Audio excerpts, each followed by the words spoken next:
Oh,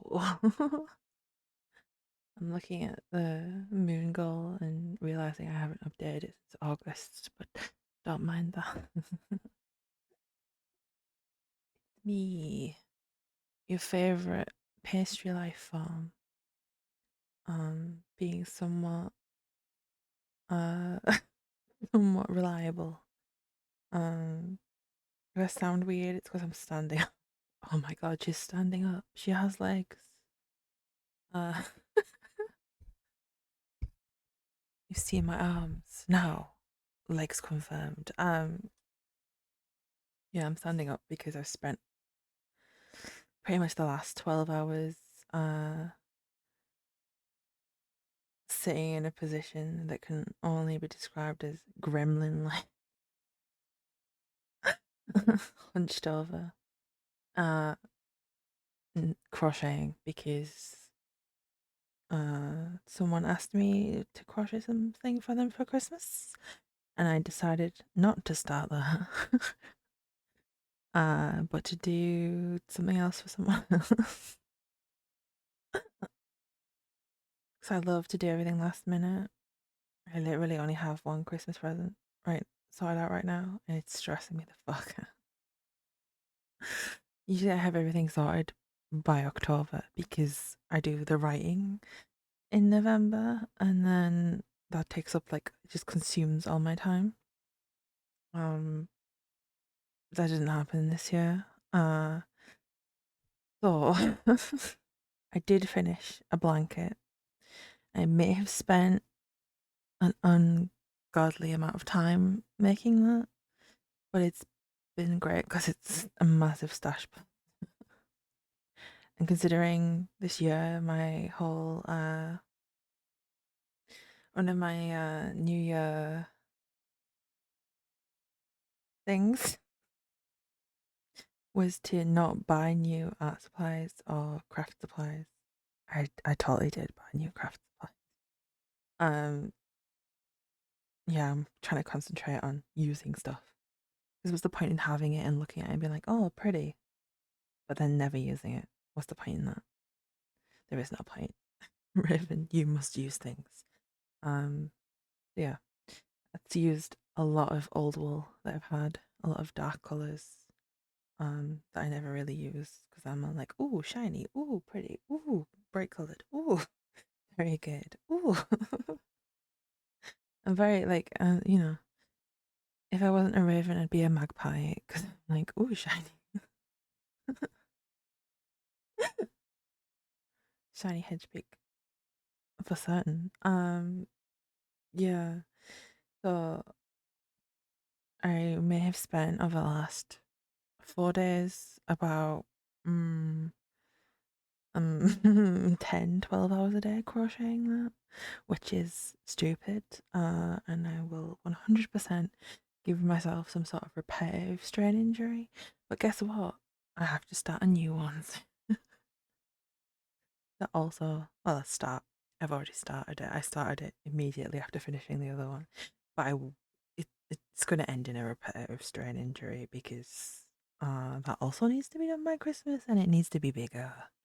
And I also still have other things to make, which, I'm a responsible crafter. I don't do stupid things. I totally do stupid things. It's part of why I tell people don't do anything that I would do. But yeah, that's why I'm stood up because they've been sat in such a cramped, stupid, position for a long time today. Because that just that's just autistic need to just like finish the thing that you're doing because you're locked in and like you don't need to eat or drink or move from your position until it's done because it needs to be done. It needs to be done in the brain. The brain needs it to be finished. Yeah, that happened. I literally took it to bed. I was crocheting in bed. Why do any of the other things that I need to do when crochet blanket is an option? I'm sorry if I'm sniffing because the wool that I was using, one of them was like a vintage wool and it was so dusty. I didn't realize until starting to use it, which is why I uh need to wash that blanket before I give it to the person. Um, I mean, I'd do that anyway because you're supposed to wash um things. You're supposed to wash things, you know.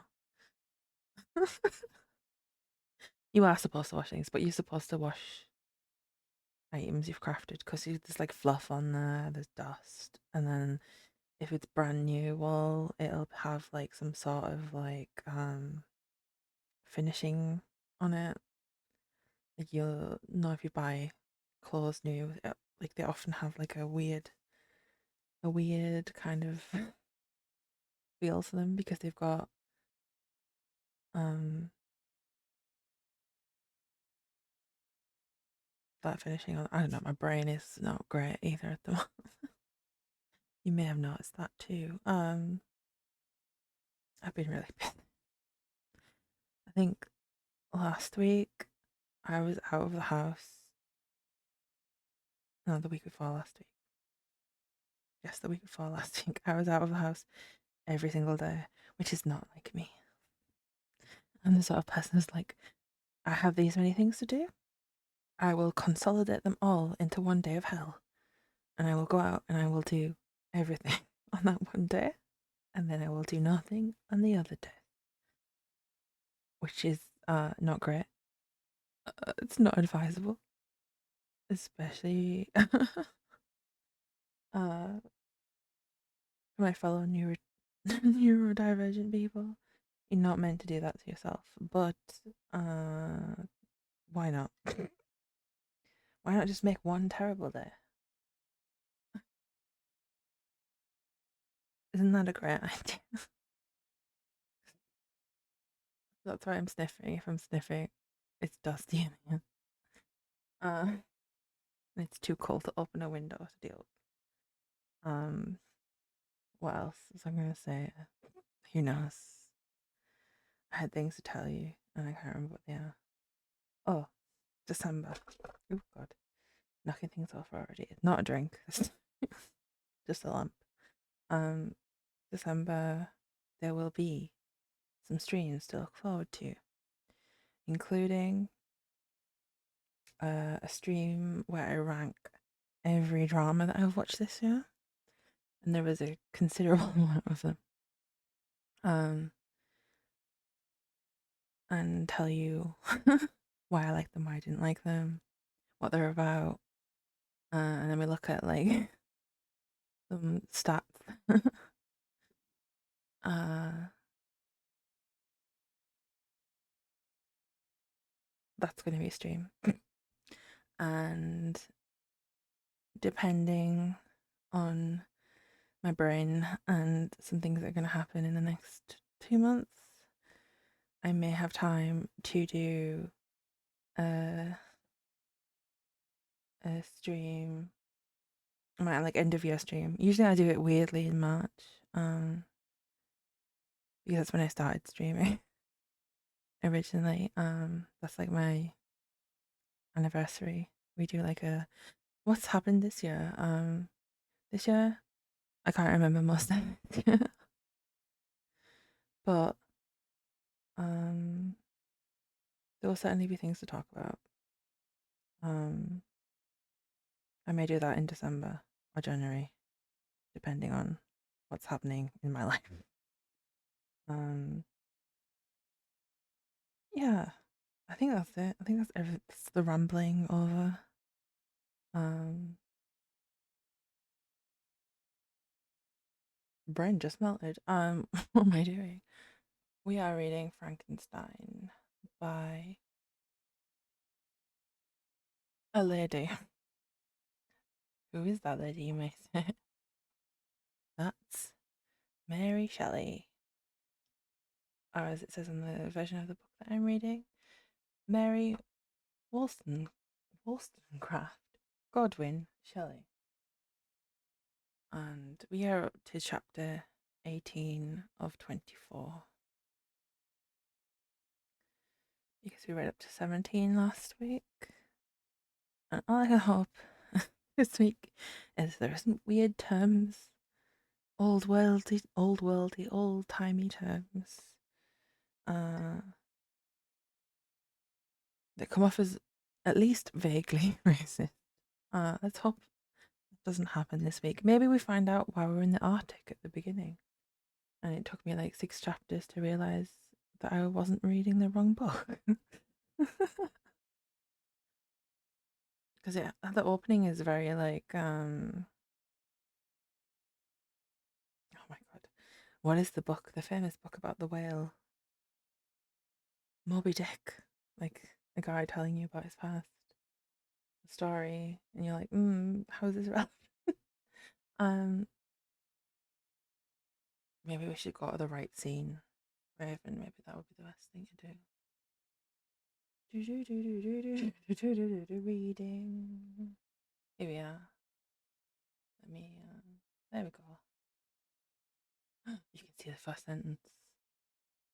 The horror. The horror. The horror. The true horror. Right. Because I'm standing up.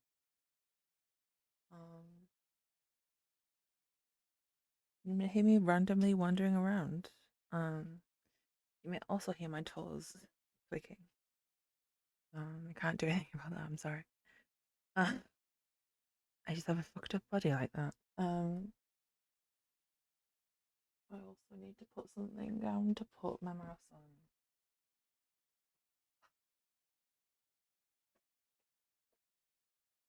This'll do. Oh, huge. It's a huge lever arch file. Put it on there. Things are going great right now.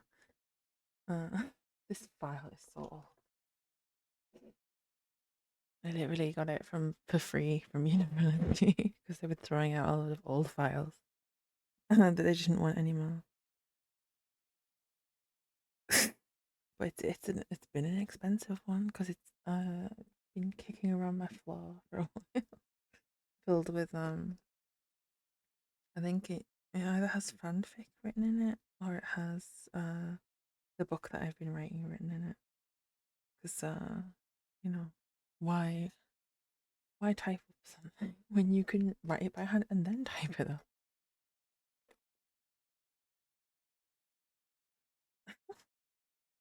Only sensible choices here. Maybe we should start reading the book. That might be a good idea.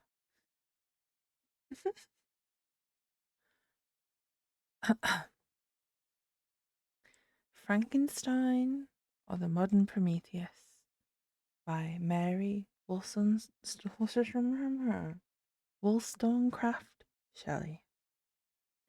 Chapter 18.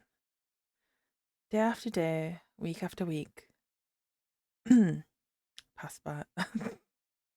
Day after day, week after week passed away on my return to Geneva, and I could not collect the courage to recommence my work. I feared the vengeance of the disappointed fiend, yet I was unable to overcome my repugnance to the task which was enjoined me.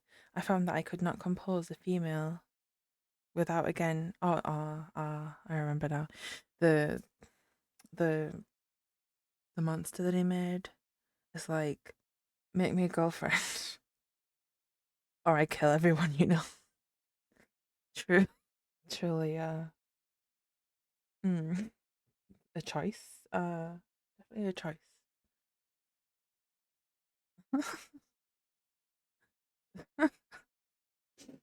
I found myself. I found that I could not compose a female without again devoting several months to profound study and laborious disquisition. I had heard of some discoveries having been made by an English philosopher, the knowledge of which was material to my success, and I sometimes thought of obtaining my father's consent to visit England for this purpose, but I clung to every pretence of delay and shrank from taking the first step in an undertaking whose immediate necessity began to appear less absolute to me. A change indeed had taken place in me. My health, which had hitherto declined, was now so much restored, and my spirits, when unchecked by the memory of unhappy promise, rose proportionally. My father saw this My father saw this change with pleasure, and he turned his thoughts towards the best method of eradicating the remains of my melancholy, which every now and then would return by fits, and by with a devouring blackness overcast the approaching sunshine. At these moments I took refuge in the most perfect solitude. I passed whole days on the lake alone in a little boat, watching the clouds and listening to the rippling of the waves, silent and listless, for the fresh air and bright sun seldom failed to restore me to some degree of composure, and on my return I met the salutations of my friends with a readier smile and a more cheerful heart. It was after my return from one of these rambles that my father, calling me aside, thus addressed me. I am happy to remark, my dear son, that you have resumed your former pleasures, and seem to be returning to yourself, and yet you are still unhappy and still avoid our society. For some time I was lost in conjecture as to the cause of this, but yesterday an idea struck me, and if it is well founded, I conjure you to avow it. Reserve on such a point would would would be not only useless, but draw down treble misery on us all. I trembled violently as exordium, whatever that is. Just makes me think of exordia.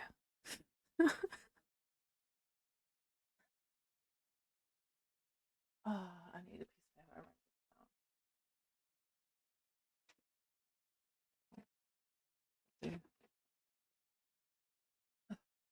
Um, in the first chapter, I had to write down a lot of things. I was like, what does this word mean? What even are they trying to say here? Let's write this down and try and figure out what it is.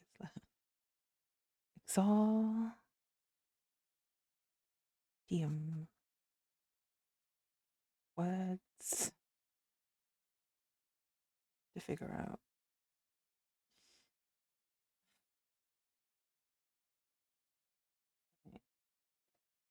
Now we have that to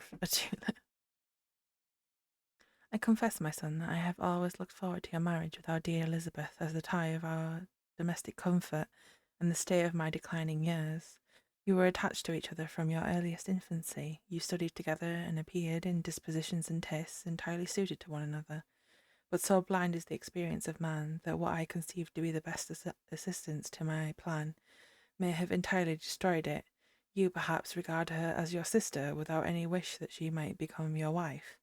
Nay, you may have met with another whom you may love, and considering yourself as bound in honour to Elizabeth, this struggle may occasion the poignant misery which you appear to feel. My dear father, Ugh. My dear father, reassure yourself. I love my cousin tenderly and sincerely. They're not blood cousins. Just remember that. They were raised as cousins, which is, uh, but they're not actually related. She's adopted, which makes it slightly better. And marrying your cousin back then, pretty normal. I never saw any woman who excited as Elizabeth does my warmest admiration and affection. My future hopes and prospects are entirely bound up in the expectation of our union. The expression of your sentiments of this subject, my dear Victor, gives me more pleasure than I have for some time experienced. If you feel thus, we shall assuredly be happy, however present events may cast a gloom over us. But it is this gloom which appears to have taken so strong a hold on your mind that I wish to dissipate. Tell me, therefore, whether you object to an immediate solemnization of the marriage. We have been unfortunate, and recent events have drawn us from that everyday tranquillity befitting my years and infirmities. You are younger, yet I do not suppose, possessed as you are of a competent fortune, that an early marriage would at all interfere with any future plans of honour and utility that you may have formed. Do not suppose, however, that I wish to dictate happiness to you, or that a delay on your part would cause me any serious uneasiness. interpret my words with candour, and answer me, I conjure you, with confidence and sincerity. I listened to my father in silence and remained for some time incapable of offering any reply. I revolved rapidly in my mind a multitude of thoughts, and endeavoured to arrive at some conclusion. Alas, to me, the idea of an immediate union with my Elizabeth was one of horror and dismay.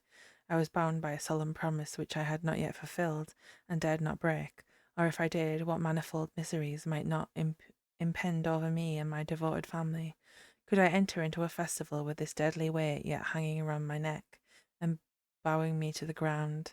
I must perform my engagement, and let the monster depart with his mate before I allowed myself to enjoy the delight of a union from which I expected peace. I remembered also the necessity imposed upon me of either journeying to England or entering into a long correspondence with those philosophers of that country whose knowledge and discoveries were of indispensable use to me in my present undertaking.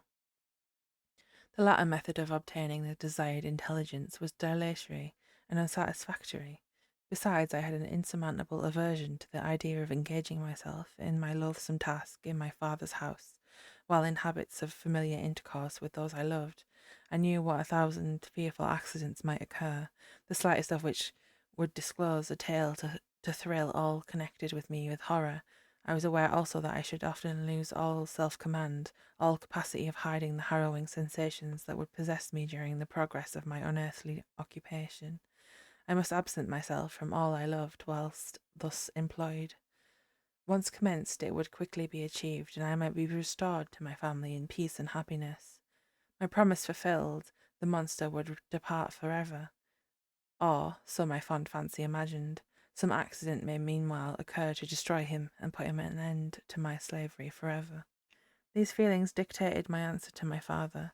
I expressed a wish to visit England, but concerning the true reasons of this request, I clothed my desires under a guise, which excited no suspicion, while I urged my desire with an earnestness that easily induced my father to comply.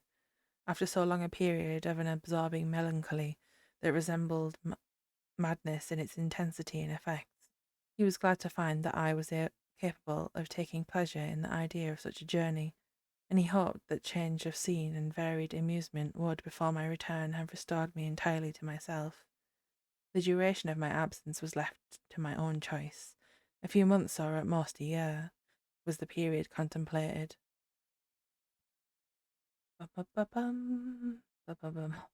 One paternal kind of precaution he had taken to ensure my having a companion without previously communicating with me, he had, in concert with Elizabeth, arranged that Clerval should join me at Strasbourg. This interfered with the solitude I coveted for the prosecution of my task, yet at the commencement of my journey the presence of my friend could in no way be an impediment, and truly I rejoiced that thus I should be saved many hours of lonely, maddening reflection. Nay, Henry might stand between me and the intrusion of my foe. If I were alone, would he not at times force his abhorred presence on me to remind me of my task, or to contemplate its progress? To England, therefore, I was bound, and it was understood that my union with Elizabeth should take place immediately upon my return. My father's age rendered him extremely averse to delay. For myself, there was one reward I promised myself from my detested toils, one consolation for my unparalleled sufferings. It was the prospect of that day when, enfranchised from my miserable slavery, I might claim Elizabeth and forget the past in my union with her. I now made arrangements for my journey, but one feeling haunted me, which filled me with fear and agitation.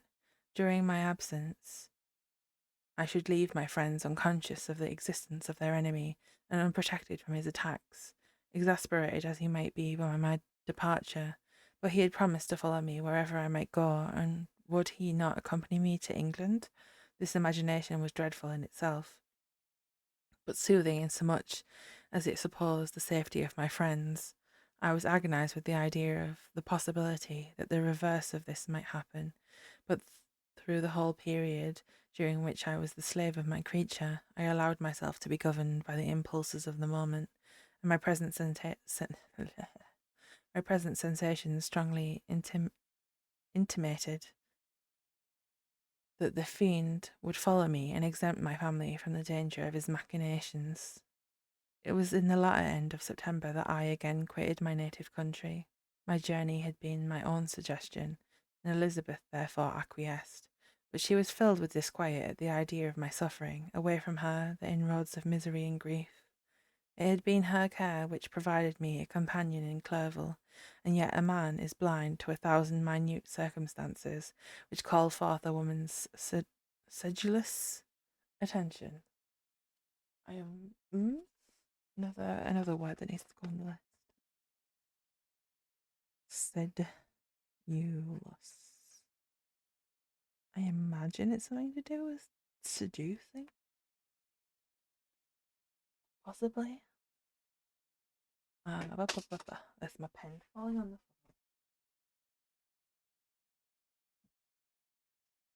Why did I pick a round pen? Sedulous, where is it?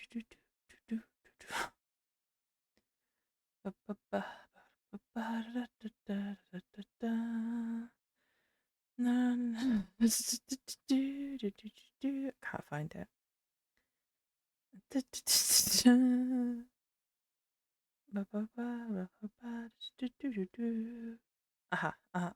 Here we are. She longed to bid me hasten my return. 1,000 conflicting emotions rendered her mute as she bade me a tearful, silent farewell. I threw myself into the carriage that was to convey me away, hardly knowing whither I was going, and careless of what was passing around. I remembered only, and it was with a bitter anguish that I reflected on it, to order that my chemical instruments should be packed to go with me. Filled with dreary imaginations, I passed through many beautiful and majestic scenes, but my eyes were fixed and unobserving. I could only think of the bourne of my travels, and the work which was to occupy me whilst they endured. After some days I spent in listless indolence, during which I traversed many leagues. I arrived in Strasbourg, where I waited 2 days for Clerval. He came. Alas, how great was the contrast between us! He was alive to every new scene, joyful when he saw the beauties of the setting sun, and more happy when he beheld it rise and commence a new day. He pointed out to me the shifting colours of the landscape and the appearance of the sky. "This is what it is to live," he cried. "Now I enjoy existence, but you, my dear Frankenstein, wherefore are you desponding and sorrowful?" In truth, I was occupied by gloomy thoughts, and neither saw the descent of the evening star nor the golden sunrise reflected in the Rhine. And you, my friend, would be far more amused with the journal of Clerval, who observed the scenery with an eye of feeling and delight. That in listening to my reflections, I, a miserable wretch, haunted by a curse that shut up every avenue to enjoyment. We had agreed to descend the Rhine in a boat from Strasbourg to Rotterdam, whence we might take shipping for London. During this voyage we passed many During this journey we passed many willowy islands and saw several beautiful towns. We stayed a day at Mannheim, and on the 5th from our departure from Strasbourg, arrived at Mainz. The course of the Rhine below Mainz becomes much more picturesque. The river descends rapidly and winds between hills not high but steep and of beautiful forms. We saw many ruined castles standing on the edges of precipices, surrounded by black woods high and inaccessible. This part of the Rhine indeed presents a singularly variegated landscape. In one spot you view rugged hills, ruined castles, overlooking tremendous precipices, with the dark Rhine rushing beneath, and on the sudden turn of a promontory, flourishing vineyards, with green sloping banks, and a meandering river and populous towns occupy the scene. We travelled at the time of the vintage, and heard the song of the labourers as we glided down the stream. Even I, depressed in mind, and my spirits continually agitated by gloomy feelings, even I was pleased. I lay at the bottom of the boat, and as I gazed on the cloudless blue sky, I seemed to drink in a tranquil tranquil tree.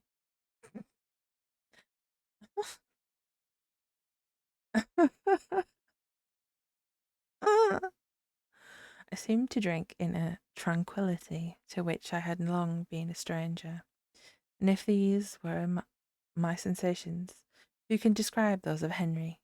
He felt as if he had been transported to fairyland, and enjoyed a happiness seldom tasted by man. I have seen, he said, the most beautiful scenes of my own country. I have visited the lakes of Lucerne and Uri, where the snowy mountains descend almost perpendicularly to the water, casting black and impenetrable shades, which would cause a gloomy and mournful appearance were it not for the most verdant islands that relieve the eye by their gay appearance.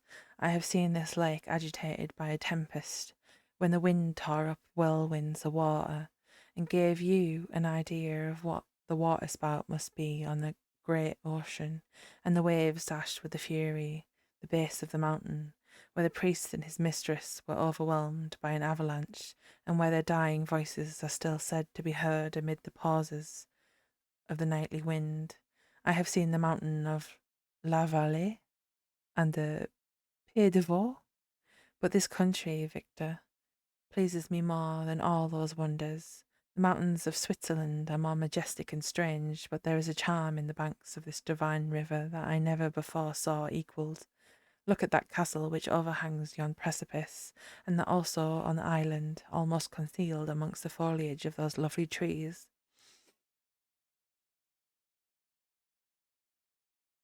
First jar of stream. And now that group of labourers coming from among their vines, and that village half hid in the recesses of the mountain, or surely the spirit that inhabits and guards this place has a soul more in harmony with man than those who pile the glacier or retire to the inaccessible peaks of the mountains of our own country. Clerval, beloved friend, even now it delights me to record your words and to dwell on the praise of which you are so eminently deserving. He was a being formed in the very poetry of nature. His wild and enthusiastic imagination was chastened by the sensibility of his heart. His soul overflowed with ardent affections, and his friendship was of that devoted and wondrous nature that the worldly minded teach us to look for only in the imagination, but even human sympathies were not sufficient to satisfy his eager mind. The scenery of external nature, which others regard only with admiration, he loved with ardour. The sounding cataract haunted him like a passion, the tall rock, the mountain, and the deep and gloomy wood. Their colours and their forms were then to him an appetite, a feeling, and a love that had no need of a remoter charm, by thought supplied, or any interest unborrowed from the eye. Wordsworth's Tintern Abbey. And where does he now exist? Is this gentle and lovely being lost forever? Has this mind, so replete with ideas, imaginations, fanciful and magnificent, which formed a world whose existence depended on the life of its creator, has this mind perished? Does it now only exist in my memory? No, it is not thus. Your form is so divinely raw and beaming with beauty, has decayed, but your spirit still visits and consoles your unhappy friend. Pardon this gush of sorrow. These ineffectual words are but a slight tribute to the unexampled worth of Henry, but they soothe my heart, overflowing with the anguish which his remembrance creates. I will proceed with my tale. Beyond Cologne we descended to the plains of Holland, and we resolved to post the remainder of our way, for the wind was contrary and the stream of the river was too gentle to aid us. Our journey here lost the interest arising from beautiful scenery, but we arrived in a few days at Rotterdam, whence we proceeded by sea to England. It was on the clear morning in the latter days of December that I first saw the white cliffs of Britain. The banks of the Thames presented a new scene. They were flat but fertile, and almost every town was marked by the remembrance of some story. We saw Tilbury Fort, and we remembered the Spanish Armada, Gravesend, Woolwich, and Greenwich. Almost tricked myself into pronouncing that wrong. Why would you put Woolwich and Greenwich right next to each other? Places which I had heard of, even in my country. At length we saw the numerous steeples of London, St. Paul's towering above them all, and the tower famed in English history. End of chapter 18. I am taking a drink because my mouth is so dry.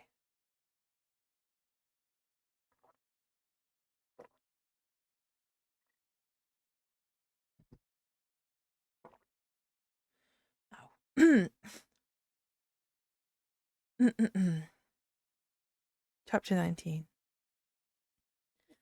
London was our present point of rest. We determined to remain several months in this wonderful and celebrated city. Clerval desired the intercourse of the men of genius and talent who flourished at this time, but this was with me a secondary object. I was principally occupied with the means of obtaining the information necessary for the completion of my promise, and quickly availed myself of the letters of introduction that I had brought with me, addressed to the most distinguished natural philosophers. If this journey had taken place during my days of study and happiness, it would have afforded me inexpressible pleasure. But a blight had come over my existence, and I only visited these people for the sake of the information they might give me on the subject in which my interest was so terribly profound. Company was irksome to me when alone. I could fill my mind with the sights of heaven and earth. The voice of Henry soothed me, and I could thus cheat myself into a transitory peace. But busy, uninteresting, joyous faces brought back despair to my heart. I saw an insurmountable barrier placed between me and my fellow men. This barrier was sealed with the blood of William and Justine, and to reflect on the events connected with those names filled my soul with anguish. Ooh, scroll too high. But in Clerval I saw the image of my former self. He was inquisitive and anxious to gain experience and instruction. The difference of manners which he observed was to him an inexhaustible source of instruction and amusement. He was also pursuing an object he had long had in view. His design was to visit India, in the belief that he had in his knowledge of its various languages and in the views he had taken of its society the means of materially assisting the progress of European colonization and trade. Ugh. Ugh.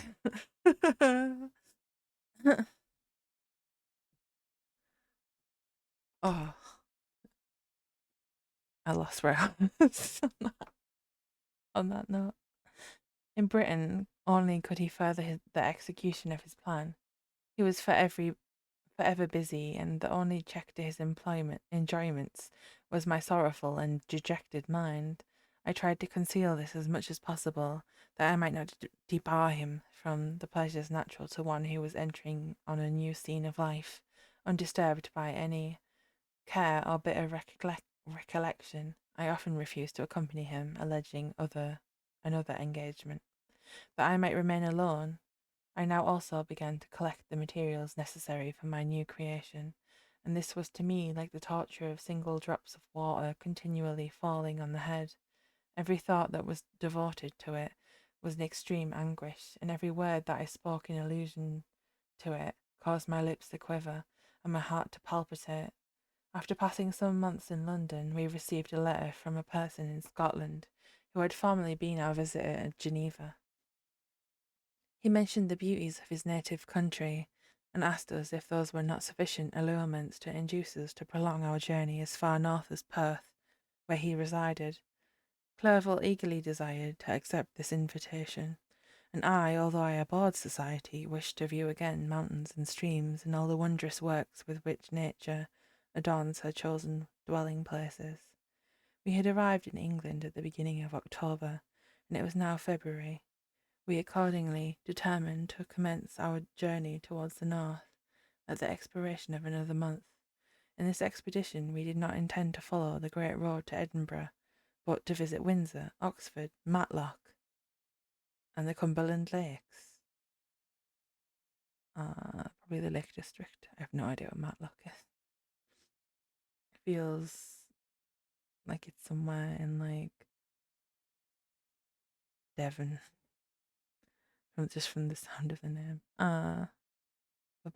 Resolving to arrive at the completion of this tour about the end of July, I packed up my chemical instruments and the materials I had collected, resolving to finish my labours in some obscure nook in the northern highlands of Scotland. We quitted London on the 27th of March and remained a few days at Windsor, rambling in its beautiful forest. This was a new scene to us mountaineers. The majestic oaks, the quantity of game, and the herds of stately deer were all novelties to us. From thence we proceeded to Oxford. As we entered the city, our minds were filled with the remembrance of the events that had been transacted there more than a century and a half before. It was here that Charles I had collected his forces. This city had remained faithful to him after the whole nation had forsaken his cause to join the standard of Parliament and liberty. The memory of that unfortunate king and his companions, the amiable Falkland, the, the insolent Goring, his queen and son, gave peculiar interest to every part of the city which they might be supposed to have inhabited. The spirit of elder days found a dwelling here, and we delighted to trace its footsteps. If these feelings had not found an imaginary gratification, the appearance of the city had yet in itself sufficient beauty to obtain our admiration. The colleges were ancient. At least said colleagues. The colleagues were ancient. The colleges were ancient and picturesque. The streets are almost magnificent, and the lovely Isis which flows beside it through meadows of exquisite verdure is spread forth into a placid expanse of waters, which reflects its majestic assemblage of towers and spires and domes embossomed among ancient aged trees. Oh my god, speaking hard.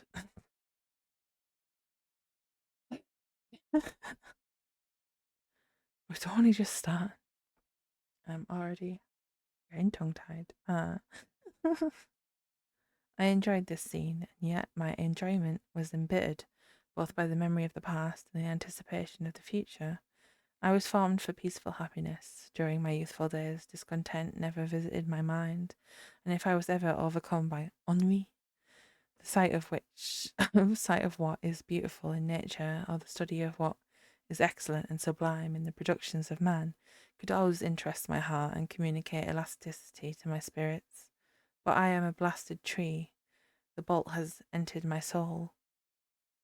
Oh, lightning. I was like, what's a metal bolt got to do with this? Lightning. And I felt then that I should survive to exhibit what I shall soon cease to be, a miserable spectacle of wretched humanity, pitiable to others and intolerable to myself. We passed a considerable period at Oxford, rambling among its environments and endeavouring to identify every spot which might relate to the most animating epoch of English history.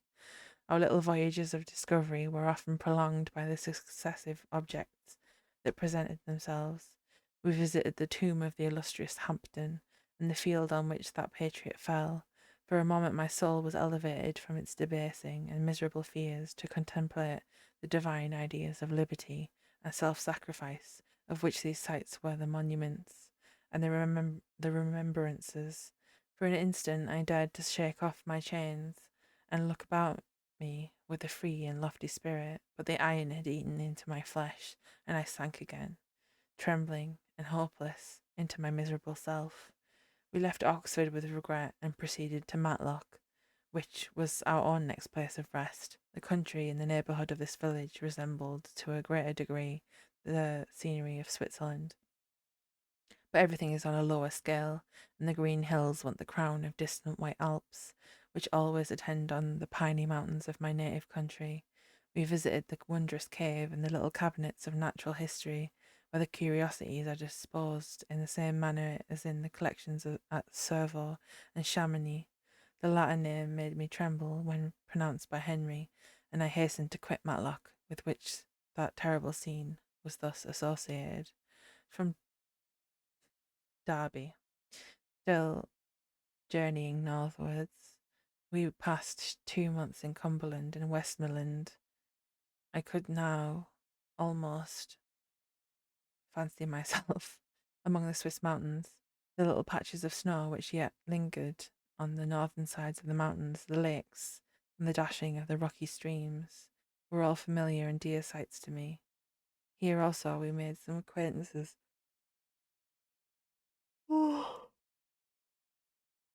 Sorry. who almost contrived to cheat me into happiness. The delight of Clerval was proportionally greater than mine. His mind expanded in the company of men of talent, and he found in his own nature greater capacities and resources than he could have imagined himself to have possessed while he associated with his inferiors. I would pass my life here, he said to me, and among these mountains I should scarcely regret Switzerland and the Rhine. But he found what a traveller's life is once that one that includes much pain, admits its enjoyments. His feelings are forever on the stretch, and when he begins to sink into repose, he finds himself obliged to quit that on which he rests in pleasure for something new, which again engages in his attention, and which also he forsakes for other novelties.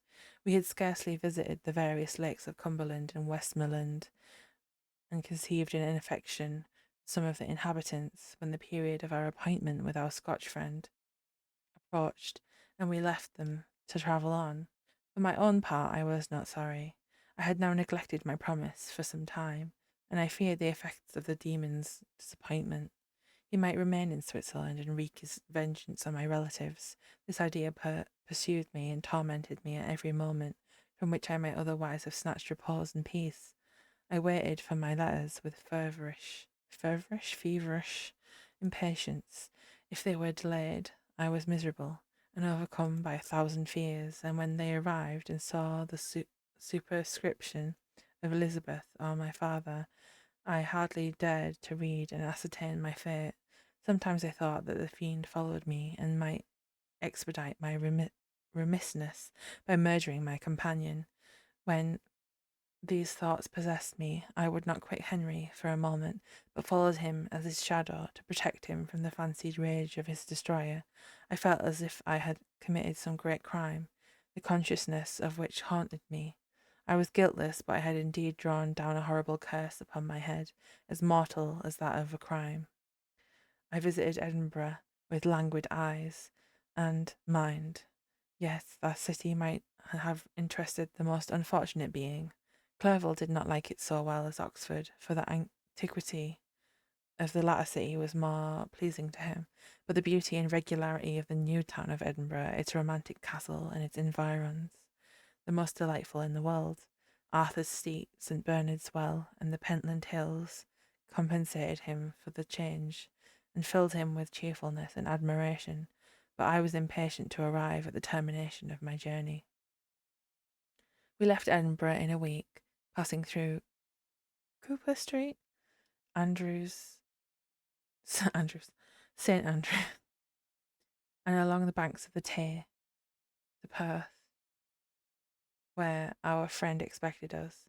But I was in no mood to laugh and talk with strangers, or enter into their feelings or plans with the good humour expected from a guest, and accordingly I told Clerval that I wished to make the tour of Scotland alone. Do you, said I, enjoy yourself, and let this be our rendezvous. I may be absent a month or two, but do not interfere with my motions. I entreat you, leave me to peace and solitude for a short time, and when I return, I hope it will be with a lighter heart, more congenial to your own temper. Henry wished to dissuade me, but seeing me bent on this plan, ceased to remonstrate. He entreated with me to write often. I had rather be with you, he said, in your solitary rambles than with these Scotch people whom I do not know. Hasten then, my dear friend, to return, that I may again feel myself somewhat at home, which I cannot do in your absence. Having parted from my friend, I determined to visit some remote spot of Scotland and finish my work in solitude. I did not doubt but that the monster followed me, and would discover himself to me when I should have finished, that he might receive his companion. With this resolution I traversed the northern highlands, and fixed on one of the remotest of the Orkneys as the scene of my labours. It was a place fitted for such a work, being hardly more than a rock, whose high sides were continually beaten upon by the waves. The soil was barren, scarcely affording pasture for a few miserable cows, and oatmeal for its inhabitants, which consisted of 5 persons, whose gaunt and scraggy limbs gave tokens of their miserable fare, vegetables and bread, when they indulged in such luxuries, and even fresh water was to be procured from the mainland, which was about 5 miles distant. On the whole island there were but 3 miserable huts, and one of these was vacant when I arrived. This I hired. It contained but 2 rooms, and these exhibited all the squalidness of the most miserable penury. The thatch had fallen in, the walls were unplastered, and the door was off its hinges. I ordered it to be repaired, bought some furniture, and took possession, and an incident which would doubtless have occasioned some surprise had not all the senses of the cottagers been benumbed by want and squalid poverty. As it was, I lived ungazed at and unmolested, hardly thanked for the pittance of food and clothes which I gave. So much does suffering blunt even the coarsest sensations of men. In this retreat I devoted the morning to labour, but in the evening, when the weather permitted, I walked on the stony beach of the sea, to listen to the waves as they roared and dashed at my feet. It was a monotonous yet ever-changing scene. I thought of Switzerland. It was far different from this desolate and appalling landscape. Its hills are covered with vines, and its cottages are scattered thickly in the plains. Its fair lakes reflect a blue and gentle sky, and when troubled by the winds, their tumult, ooh, their tumult, I have lost where I am, where am I? Choo, choo, is as, but tumult is as, but their tumult is but as the play of a lively infant when compared to the roarings of the giant ocean. In this manner I distributed my occupations when I first arrived, but as I proceeded in my labour it became every day more horrible and irksome to me. Sometimes I could not prevail on myself to enter my laboratory for several days, and at other times I toiled day and night in order to complete my work. It was indeed a filthy process in which I was engaged. During my first experiment, a kind of enthusiastic frenzy had blinded me to the horror of my employment. My mind was intently fixed on the consummation of my labour, and my eyes were shut to the horror of my proceedings. But now I went to it in cold blood, and my heart often sickened at the work of my hands. Thus situated, employed in the most detestable occupation, immersed in a solitude where nothing could for an instant call my attention from the actual scene in which I was engaged, my spirits became unequal. I grew restless and nervous.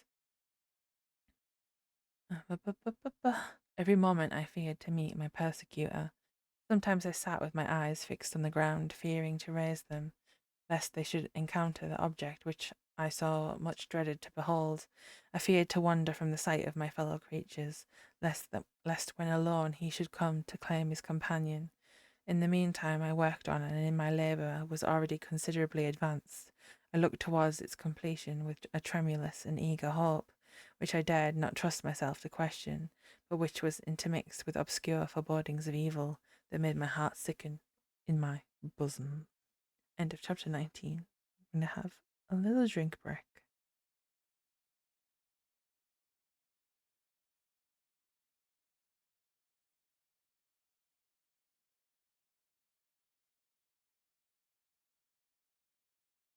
And also a stretch break. Oh, my shoulders are really not happy with the amount of crochet that I did. I don't think anyone's body would be.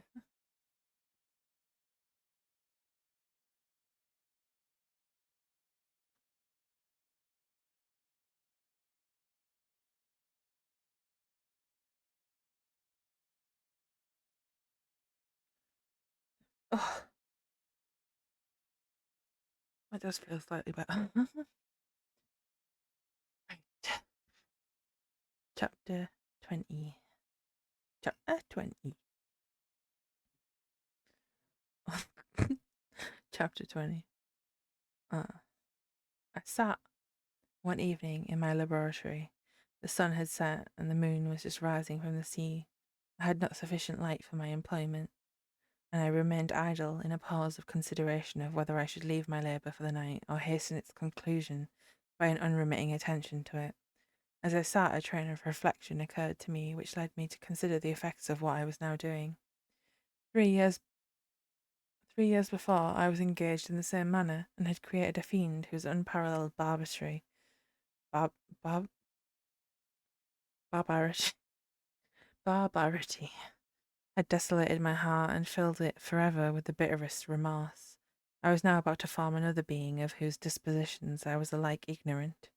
She might come 10,000 times more malignant than her mate, and delight for its own sake in murder and wretchedness. He had sworn to quit the neighbourhood of man and hide himself in deserts, but she had not, and she, who in all probability was to become a thinking and reasoning animal, might refuse to comply with the compact made before her creation. They might even hate each other. The creature who had already lived loathed his own deformity, and might he not conceive a greater abhorrence for it when it came before his eyes in the female form? She also might turn with disgust from him to the superior beauty of man. She might quit him, and he be again alone, exasperated by the fresh provocation of being deserted by one of his own species. Even if they were to leave Europe and inhabit the deserts of the New World, yet one of the first results of those sympathies for which the demon thirsted would be children, and a race of devils would be propagated upon the earth, who might make the very existence of the species of man a condition precarious and full of terror. Had I right for my own benefit to inflict this curse upon everlasting generations? I had before been moved by the sophisms? Sophisms? Another new word. Add to the list.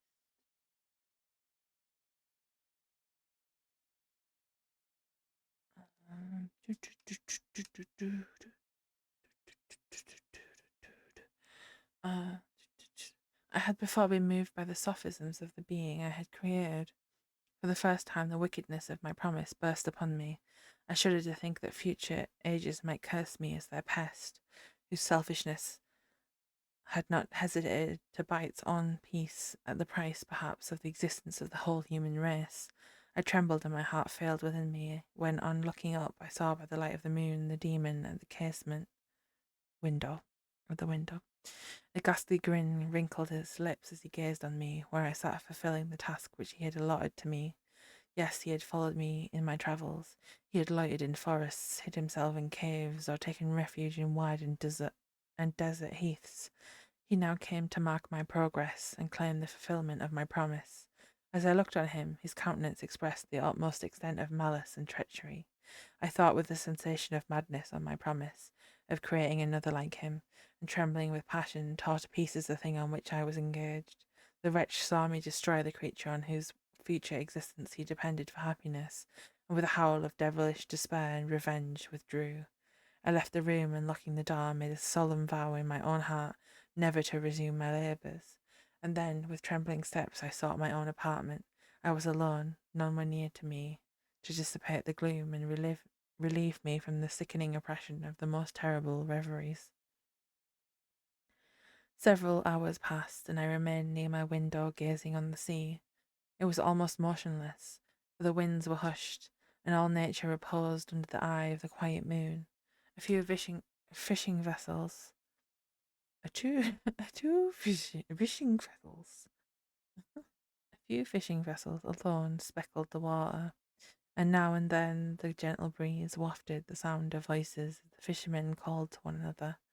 I felt the silence, although I was hardly conscious of its extreme profundity, until my ear was suddenly arrested by the paddling of oars near the shore, and a person landed close to my house. A few minutes later, I heard the creaking of my door as if someone endeavoured to open it softly. I trembled from head to foot. I felt a presentiment of who it was, and wished to rouse one of the peasants who dwelt in a cottage not far from mine, but I was overcome by the sensation of helplessness, so often felt in frightful dreams, when you in vain endeavour to fly from an impending danger, and was rooted to the spot. Presently I heard the sound of footsteps along the passage. The door opened, and the wretch whom I dreaded appeared. Shutting the door, he approached me, and said in a smothered voice, "You have destroyed the work which you began. What is it that you intend? Do you dare to break your promise? I have endured toil and misery. I left Switzerland with you. I crept along the shores of the Rhine, along its willow islands, and over the summits of its hills. I have dealt many months, I've dwelt many months in the heaths of England and among the deserts of Scotland. I've endured I've endured incalculable fatigue and cold and hunger. Do you dare destroy my hopes? Begone, I do not break my promise. Never will I create another like yourself, equal in deformity and wickedness. Slave, I before reasoned with you, but you have proved yourself unworthy of my condescension. Remember that I have power, you believe yourself miserable, but I can make you so wretched that the light of day will be hateful to you. You are my creator, but I am your master. Obey. The hour of my irresolution is past, and the period of your power is arrived. Your threats cannot move me to do an act of wickedness, but they confirm me in a determination of not creating you a companion in vice.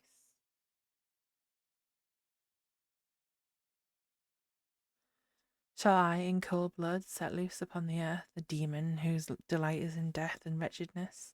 Begone, I am firm, and your words will only exacerbate my rage. The monster saw my determination in my face and gnashed his teeth in the impotence of anger. Shall each man, cried he, find a wife for his bosom, and each beast have his mate, and I be alone?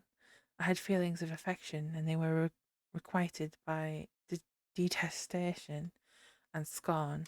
Man, you may hate, but beware, your hours will pass in dread and misery, and soon the bolt will fall, which must ravish you from your happiness forever. Are you to be happy while I grovel in the intensity of my wretchedness? You can blast my other passions, but revenge remains revenge. Henceforth, dearer than light or food, I may die, but first you, my tyrant and tormentor, shall curse the sun that gazes on your misery. Beware, for I am fearless, and therefore powerful. I will watch with the, the wiliness of a snake, that I may sting with its venom. Man, you may repent of the injuries you inflict. You shall repent the injuries you inflict. Devil, cease, and do not poison the air with these words of malice. I have declared my resolution to you, and I am no coward to bend beneath words. Leave me, I am inexorable. It is well, it is well, I go.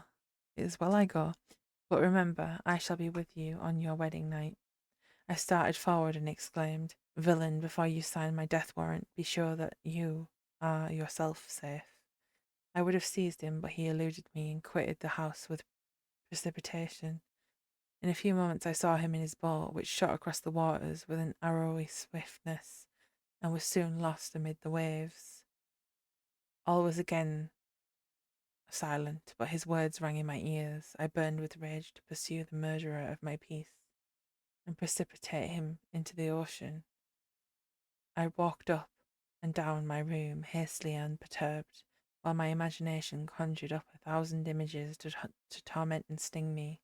Why had I not followed him, and closed with him in mortal strife? Why had suffered him to depart, and he had directed his course towards the mainland? I shuddered to think who might be the next victim sacrificed to his insatiate revenge, and then I thought again of his words, I will be with you on your wedding night. That, then, was the period fixed for the fulfilment of my destiny. In that hour I should die, and at once satisfy and extinguish his malice. The prospect did not move me to fear, yet when I thought of my beloved Elizabeth, of her tears and endless sorrow, when she should find her lover so barbarously snatched from her, tears,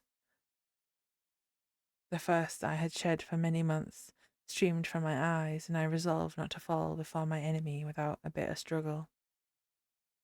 The night passed away, and the sun rose from the ocean. My feelings became calmer, if it may be called calmness, when the violence of rage sinks into the depths of despair. I left the house, the horrid scene of the last night's contention, and walked on the beach of the sea, which I almost regarded as an insuperable barrier between me and my fellow creatures. Nay, a wish that should prove the fact stole across me. I desired that I might pass my life on that barren rock wearily, it is true, but uninterrupted by any sudden shock of misery. If I returned, it was to be sacrificed, or to see those whom I most loved die under the grasp of a demon whom I had myself created.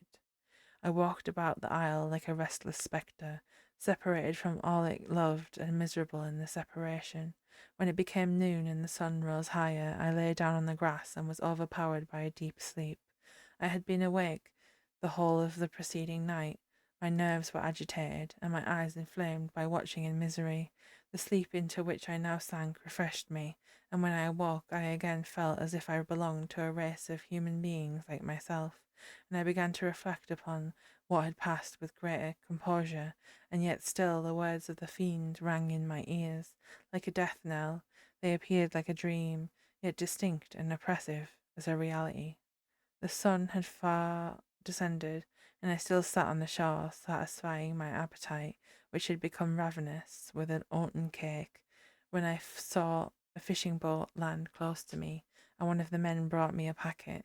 It contained letters from Geneva, and one from Clerval, entreating me to join him. He said that he was wearing away his time fruitlessly where he was. The letters from the friends he had formed in London desired his return to complete the negotiation they had entered into for his Indian enterprise. He could not any longer delay his departure, but as his journey to London might be followed even sooner than he now conjectured by his longer voyage, he entreated me to bestow as much of my society on him as I could spare. He besought me, therefore, to leave my solitary isle and to meet him at Perth, that he might proceed southwards together. This letter, in a degree, recalled me to life, and I determined to quit my island at the expiration of 2 days. Yet before I departed, there was a task to perform on which I shuddered to reflect. I must pack up my chemical instruments, and for that purpose I must enter the room which had been the scene of my odious work, and I must handle those utensils, the sight of which was sickening to me. The next morning at daybreak, I summoned sufficient courage and unlocked the door of my laboratory. The remains of the half-finished creature whom I had destroyed lay scattered on the floor, and I almost felt as if I had mangled the living flesh of a human being. I paused to collect myself, and then entered the chamber. With trembling hand I conveyed the instruments out of the room. But I reflected that I ought not to leave the relics of my work to excite the horror and suspicion of the peasants, and I accordingly put them into a basket with a great quantity of stones, laying them up, determined to throw them into the sea that very night, and in the meantime I sat upon the beach, employed in cleaning and arranging my chemical apparatus. Nothing could be more complete than the alteration that had taken place in my feelings since the night of the appearance of the demon. I had before regarded my promise with a gloomy despair, as a thing that, with whatever consequences, must be fulfilled, but I now felt as if a film had been taken from before my eyes, and that I for the first time saw clearly. The idea of renewing my labours did not for one instant occur to me. The threat I had weighed on my thoughts, but I did not reflect that a voluntary act of mine could avert it. I had resolved in my own mind that to create another like the fiend I had first made would be an act of the basest and most atrocious selfishness, that I had banished from my mind every thought that could lead to a different conclusion. Between 2 and 3 in the morning, the sun rose, and I then, putting my basket aboard a little skiff, sailed out about 4 miles from the shore. The scene was perfectly solitary. A few boats were returning towards land, but I sailed away from them. I felt as if I was about the commission of a dreadful crime, and avoided with shuddering anxiety any encounter with my fellow creatures. At one time the moon, which had before been clear, was suddenly overspread by a thick cloud, and I took advantage of the moment of darkness, and I cast my basket into the sea. I listened to the gurgling sound as it sank, and then sailed away from the spot. The sky became clouded, but the air was pure, although chilled by the north-east breeze that was then rising. But it refreshed me and filled me with such agreeable sensations that I resolved to prolong my stay on the water, and fixing the rudder in a direct position, stretched myself at the bottom of the boat. Clouds, I keep right-clicking by accident. Clouds hid the moon. Everything was obscure, and I heard only the sound of the boat as its keel cut through the waves. The murmur lured me. The murmur lulled me, and in a short time I slept soundly. I do not know how long I remained in this situation, but when I awoke I found that the sun had already mounted considerably. The wind was high, and the waves continually threatened the safety of my little skiff. I found that the wind was northeast and must have driven me far from the coast from which I had embarked. I endeavoured to change my course, but quickly found that if I again made the attempt, the boat would be instantly filled with water. Thus situated, my only resource was to drive before the wind. I confess that I felt few sensations of terror. I had no compass with me and was so slenderly acquainted with the geography of this part of the world that the sun was of little benefit to me. I might be driven into the wide Atlantic and feel all the tortures of starvation, or be swallowed up in the immeasurable waters that roared and buffeted around me. I had already been out many hours and felt the torment of a burning thirst, a prelude to my other sufferings. I looked on the heavens, which were covered by clouds that. Oh my god, I keep writing.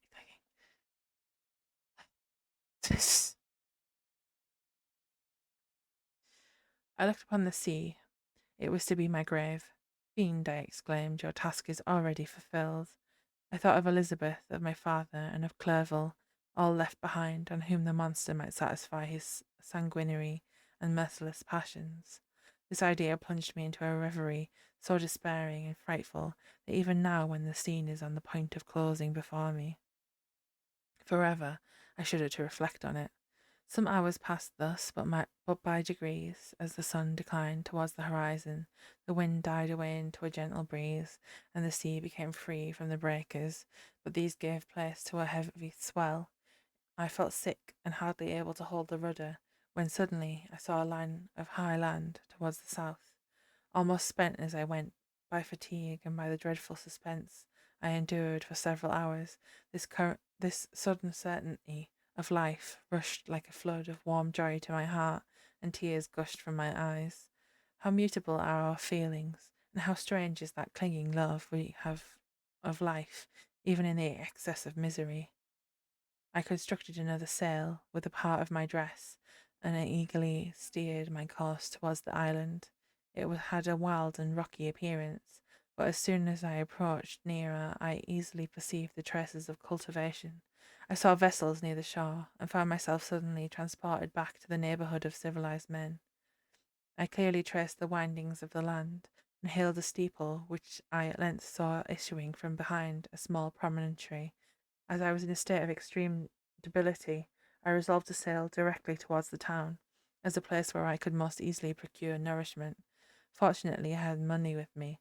As I turned the promontory, I perceived a small, neat town and a good harbour, which I entered, my heart bounding with joy at my unexpected escape. As it was, as I was occupied in fixing the boat and arranging the sails, several people crowded towards the spot. They seemed much surprised at my appearance, but instead of offering me any assistance, whispered together in gestures that any other time might have produced in me a slight sensation of alarm. As it was, I merely remarked that they spoke English, and I therefore addressed them in that language.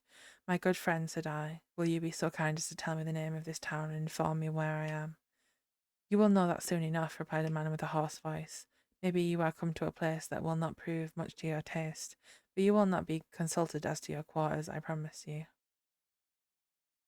I was exceedingly surprised on receiving so rude an answer from a stranger, and I was so disconcerted on perceiving the frowning and angry countenances of his companions. Why do you answer me so roughly? Surely it is not the custom of Englishmen to receive strangers so inhospitably.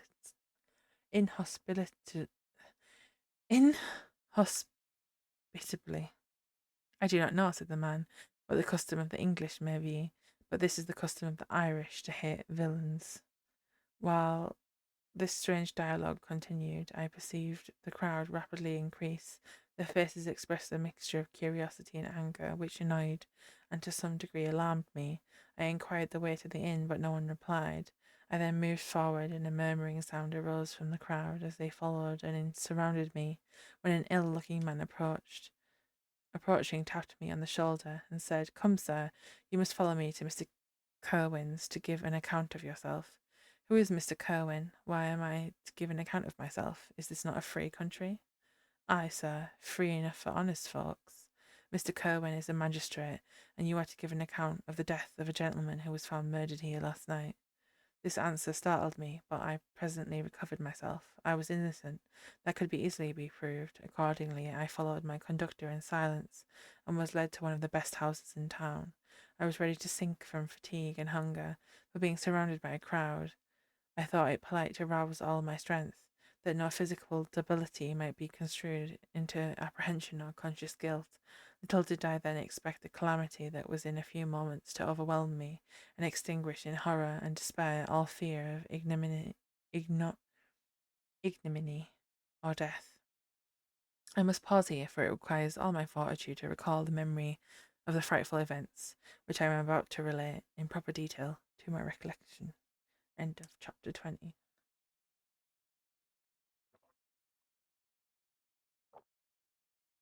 Oh, my lips are so dry. Another stretch. My back's just clicked right there. Right, chapter 20. 20. I was soon introduced into the presence of the magistrate, an old, benevolent man with calm and mild manners. He looked upon me, however, with some degree of severity, and then turning towards my conductors, he asked who appeared as witnesses on this occasion. About half a dozen men came forward, and one being selected by the magistrate, he deposed that he had been out fishing the night before with his son and brother-in-law, Daniel Nugent.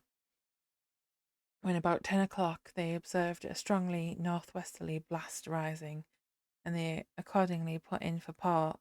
It was a very dark night, as the moon had not yet risen. They did not land at the harbour, but as they had been accustomed, at a creek about 2 miles below. He walked on first, carrying a part of the fishing tackle, and his companions followed him at some distance. As he was proceeding along the sands, he struck his foot against something and fell at his length on the ground. His companions came up to assist him, and by the light of their lantern they found that he had fallen on the body of a man who was to all appearance dead. Their first supposition was that it was the corpse of some person who had been drowned and was thrown on shore by the waves, but on examination they found that the clothes were not wet, and even that the body was not then cold. They instantly carried it to the cottage of an old woman near the spot and endeavoured, but in vain, to restore it to life. It appeared to be a handsome young man, about 25 years of age. He had apparently been strangled, for there was no sign of any violence, except the black mark of fingers on his neck. The first part of this deposition did not in the least interest me, but when the mark of the fingers was mentioned, I remembered the murder of my brother, and felt myself extremely agitated. My limbs trembled, and the mist came over my eyes, which obliged me to lean on a chair for support. The magistrate observed me with a keen eye, and of course drew an unfavourable augury of my manner. The son confirmed his father's account, but when Daniel Nugent was called, he swore positively that just before the fall of his companion, he saw a boat with a single man in it, at a short distance from the shore, and as far as he could judge by the light of a few stars, it was the same boat in which I had just landed. A woman deposed that she lived near the beach and was standing at the door of her cottage, waiting for the return of the fisherman. About an hour before she heard of the discovery of the body, she saw a boat with only one man in it push off from that part of the shore where the corpse was afterwards found. Another woman confirmed the account of the fisherman. Having brought the body into her house, it was not cold. They put it into a bed and rubbed it, and Daniel went to the town for an apothecary, but life was quite gone. Several other men were examined concerning my landing. They agreed that with the strong north wind that had arisen during the night, it was very probable that I had beaten about for many hours, and had been obliged to return nearly to the same port from which I had departed. Besides, they observed that it appeared that I had brought the body from another place, and it was likely that, as I did not appear to know the shore, I might have put into the harbour ignorant of the distance of the town of blank from the place where I had deposited the corpse. Mr. Kerwin, on hearing Mr. Kerwin, on hearing this evidence, desired that I should be taken into the room where the body lay for interment, that it might be observed what effect the sight of it would produce on me. This idea was probably suggested by the extreme agitation I had exhibited when the mode of the murder had been described. It was accordingly conducted, by the magistrate and several other persons to the inn, I could not help being struck by the strange coincidences that had taken place during this eventful night, but knowing that I had been conversing with several persons in the island I had inhabited about the time that the body had been found, I was perfectly tranquil as to the consequences of the affair. I entered the room where the corpse lay, and was led up to the coffin. How can I describe my sensations on beholding it? I feel yet parched with horror, nor can I reflect on that terrible moment without shuddering in agony. The examination, the presence of the magistrate and witnesses, passed like a dream from my memory when I saw the lifeless form of Henry Clerval stretched before me. I gasped for breath, and throwing myself on the body, I exclaimed, "I have my murderous machinations deprived. Bleh. Have my murderous machinations deprived you also, my dearest Henry, of life? Two I have already destroyed. Other victims await their destiny, but you, Clerval, my friend, my benefactor." The human frame could no longer support the agonies that I had endured, and I was carried out of the room in strong convulsions. A fever succeeded this. I lay for 2 months on the point of death. My ravings, as I afterwards heard, were frightful. I called myself the murderer of William, of Justine, and of Clerval. Sometimes I entreated my attendants to assist me in the destruction of the fiend by whom I was tormented, and at others I felt the fingers of the monster already grasping my neck, and I screamed out loud with agony and terror. Fortunately, as I spoke my native language, Mr. Kerwin alone understood me, but my gestures and bitter cries were sufficient to affright the other witnesses. Why did I not die? More miserable than man ever was before. Why did I not sink into the forgetfulness and rest? Death snatches away many blooming children, the only hopes of their doting parents. How many brides and youthful lovers have been one day in the bloom of health and hope, and next a prey for worms and the decay of the tomb? Of what materials was I made that I could thus resist so many shocks, which, like the turning of the wheel, continually renewed the torture? But I was doomed to live, and in 2 months found myself as awaking from a dream in a prison, stretched on a wretched bed, surrounded by jailers, turnkeys, bolts, and all the miserable apparatus of a dungeon. It was morning, I remember, when I thus awoke to understanding. I had forgotten the particulars of what had happened, and only felt as if some great misfortune had suddenly overwhelmed me. But when I looked around and saw the barred windows and the squalidness of the room in which I was, all flashed across my memory, and I groaned bitterly. This sound disturbed an old woman who was sleeping in a chair beside me. She was a hired nurse, the wife of one of the turnkeys, and her countenance expressed all those bad qualities which often characterize that class. The lines of her face were hard and rude, like that of a person accustomed to see without sympathizing in sights of misery. Her tone expressed her entire indifference. She addressed me in English, and the voice struck me as one that I had heard during my sufferings. "Are you better now, sir?" says she. I replied in the same language with a feeble voice, "I believe I am. But if it be all true, if indeed I did not dream, I am sorry that I am still alive to feel this misery and horror." "For that matter," replied the old woman, "if you mean about the gentleman you murdered, I believe that it were better for you if you were dead, for I fancy it will go hard with you. However, that's none of my business. I am sent to nurse you and to get you well. I do my duty with a safe conscience. It were well if everybody did the same." I turned with loathing from the woman who could utter so unfeeling a speech to a person just saved on the very edge of death, but I felt languid and unable to reflect on all that had passed. The whole series of my life appeared to me as a dream. Sometimes I doubted if indeed it were all true, for it had never presented itself to my mind with the force of reality. As the images that floated before me became more distinct, I grew feverish. A darkness pressed around me. No one was near me who soothed me with the gentle voice of love. No dear hand supported me. The physician came and prescribed medicines, and the old woman prepared them for me. But utter carelessness was visible in the first, and the expression of brutality was strongly marked in the visage of the second. Who could be interested in the fate of a murderer but the hangman who would gain his fee? These were my first reflections, but I soon learned that Mr. Kerwin had shown me extreme kindness. He had caused the best room in the prison to be prepared for me. Wretched indeed was the best, and it was he who had provided a physician and a nurse. It is true he seldom came to see me, but although he ardently desired to relieve the sufferings of every human creature, he did not wish to be present at the agonies and miserable ravings of a murderer. He came, therefore, sometimes to see that I was not neglected, but his visits were short and with long intervals. One day, while I was gradually recovering, I was seated in the chair, my eyes half open and my cheeks livid, like those in death. I was overcome by gloom and misery, and often reflected that I had better seek death than desire to remain in a world which to me was replete with wretchedness. At one time I considered whether I should not declare myself guilty and suffer the penalty of the law, less innocent than poor Justine had been. Such were my thoughts when the door of my apartment was opened and Mr. Kerwin entered. His countenance expressed sympathy and compassion. He drew a chair close to mine and addressed me in French. I fear that this place is very shocking to you. Can I do anything to make you more comfortable? I thank you, but all that you mention is nothing to me. On the whole earth there is no comfort which I am capable of receiving.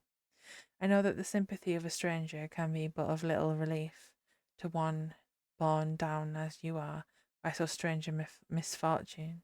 But you will, I hope, soon quit this melancholy abode, for doubtless evidence can easily be brought to free you from the criminal charge. That is my least concern. I am, by a course of strange events, become the most miserable of mortals. Persecuted and tortured as I am, and have been, can death be any evil to me? Nothing indeed could be more unfortunate and agonizing than the strange chances that have lately occurred. You were thrown by some surprising accident on this shore, renowned for its hospitality, seized immediately and charged with murder. The first sight that was presented to your eyes was the body of your friend, murdered in so unaccountable a manner, and placed, as it were, by some fiend across your path.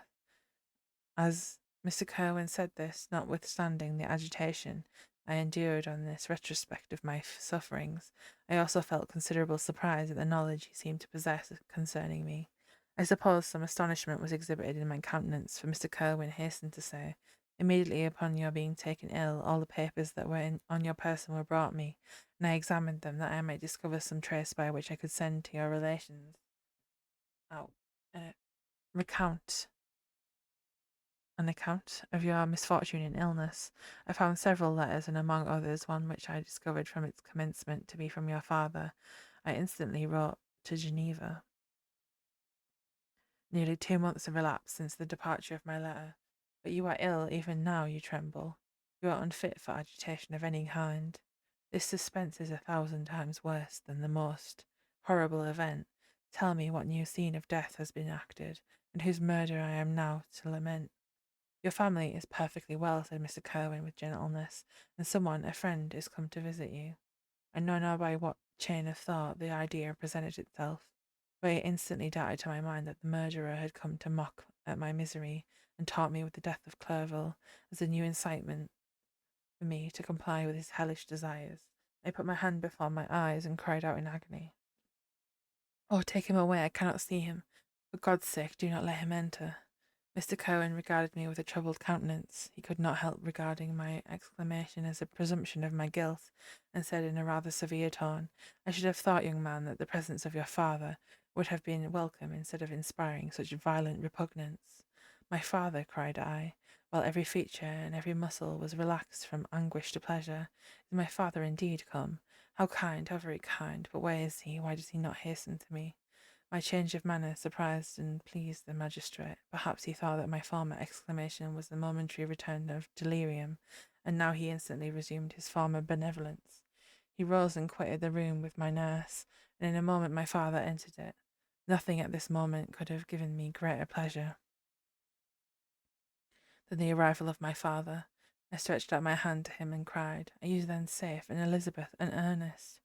My father calmed me with his assurances of their welfare, and endeavoured, by dwelling on these subjects, so interesting to my heart, to raise my desponding spirits. But he soon felt that a prison cannot be the abode of cheerfulness. "What a place is this that you inhabit, my son?" said he, looking mournfully at the barred windows and wretched appearance of the room. You travel to seek happiness, but a fatality seems to pursue you. And poor Clerval, the name of my unfortunate and murdered friend, was an agitation too great to be endured in my weak state. I shed tears. Alas, yes, my father, replied I, some destiny of the most horrible kind hangs over me, and I must live to fulfil it, or surely I should have died on the coffin of Henry. We were not allowed to converse for any length of time, for the precarious state of my health rendered every precaution necessary that could ensure tranquillity. Mr. Kerwin came in and insisted that my strength should not be exhausted by too much exertion. But the appearance of my father was to me like that of a good angel, and gradually I recovered my health. As my sickness quitted me, I was absorbed by a gloomy and black melancholy that nothing could dissipate. The image of Clerval was forever before me, ghastly and murdered. More than once the agitation into which these reflections threw me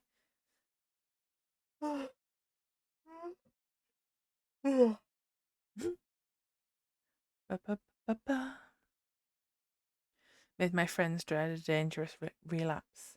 Alas, why did they preserve so miserable and detested a life? It was surely that I might fulfill my It was surely that I might fulfill my destiny, which is now drawing to a close.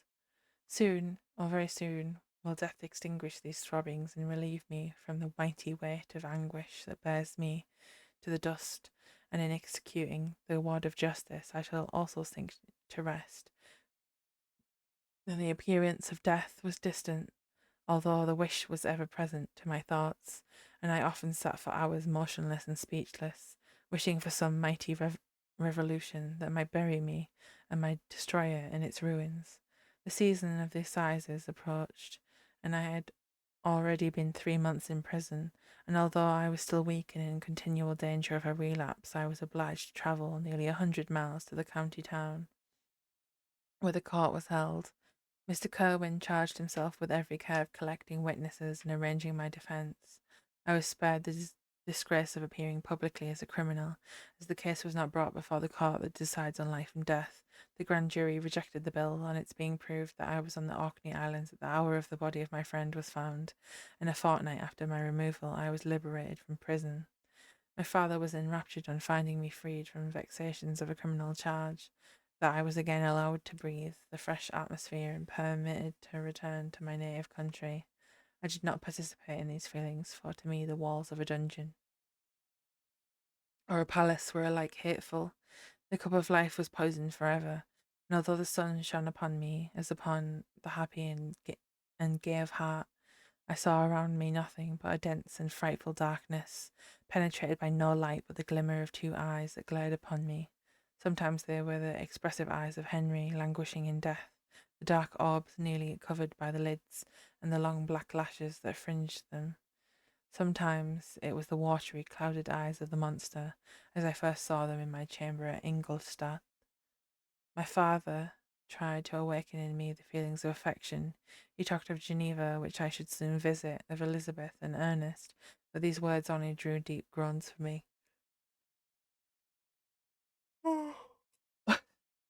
Sorry. Sometimes, indeed, I felt a wish for happiness, and thought with melancholy delight of my beloved cousin, or longed with devouring maladie du pays to see once more the blue lake and rapid Rhone that had been so dear to me in early childhood. But my general state of feeling was a torpor in which a prison was as welcome as a residence as the divinest scene in nature, and these fits were seldom interrupted but by paroxysms of anguish and despair. At these moments I often endeavoured to put an end to the existence I loathed, and it required unceasing attendance and vigilance to restrain me from committing some dreadful act of violence. Yet one duty remained to me, the recollection of which finally triumphed over my selfish despair. It was necessary that I should return without delay to Geneva, there to watch over the lives of those I so fondly loved, and to lie in wait for the murderer, that if any chance led me to the place of his concealment, or if he dared again to blast me by his presence, I might with unfailing aim put an end to the existence of the monstrous image which I had endued with the mockery of a soul still more monstrous.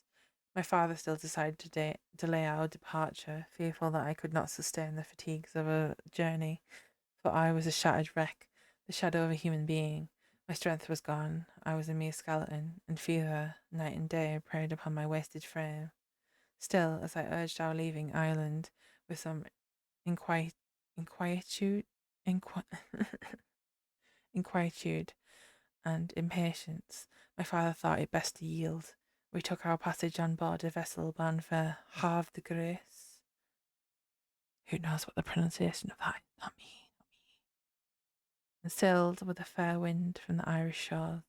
It was midnight. I lay on the deck, looking at the stars and listening to the dashing of the waves. I hailed the darkness that shut Ireland from my sight, and my pulse beat with a feverish joy. When I reflected that I should soon see Geneva, the past appeared to me in the light of a frightful dream. Yet the vessel in which I was, the wind that blew me from the detested shore of Ireland, and the sea which surrounded me, told me too forcibly that I was deceived by no vision, and that Clerval, my friend and dearest companion, had fallen a victim to me and the monster of my creation. I repassed in my memory my whole life, my quiet happiness while residing with my family in Geneva, the death of my mother, and my departure for Ingolstadt. I remembered, shuddering, the mad enthusiasm that hurried me on to the creation of my hideous enemy, and I called to mind the night in which he first lived. I was unable to pursue the train of thought. 1,000 feelings pressed upon me, and I wept bitterly. Ever since my recovery from the fever, I had been in the custom of taking every night a small quantity of laudanum, for it was by means of this drug only that I was enabled to gain the rest necessary for the preservation of life. Isn't laudanum like alcohol plus opium slash morphine? I think if you're taking morphine plus alcohol to sleep, then you're really in trouble.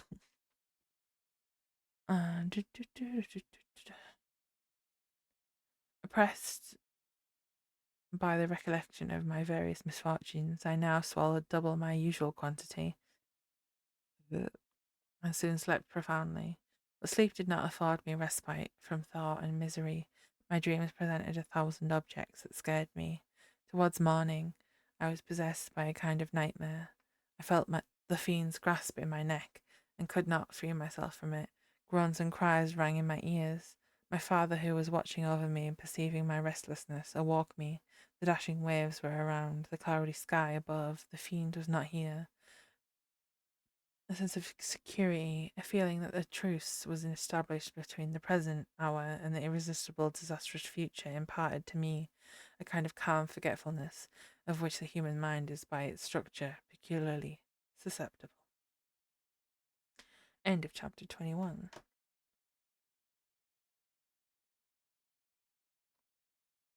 Mm-hmm. Don't tell me I have been streaming without sound this whole time. Because if so, I think my brain. Why do I do this to myself? I hope not. I hope that's not what happens. If it is, I scream. Oh, oh, the horror. The true horror. Oh no. Oh no. Oh no, no.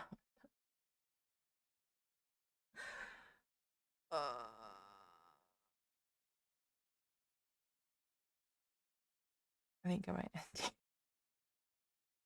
I'm gonna end here. And we'll come back and redo 22 tomorrow. If I have, if I haven't fucked up, if I have fucked up, uh, I think my brain might genuinely just melt. I love that for me. Can we have like a single stream where things talk about trillions? That would be great.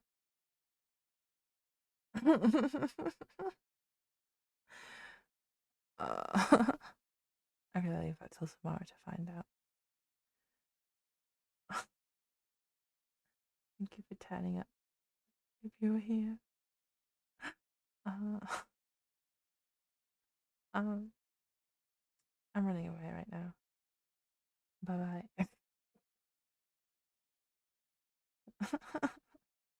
I can't deal with this still.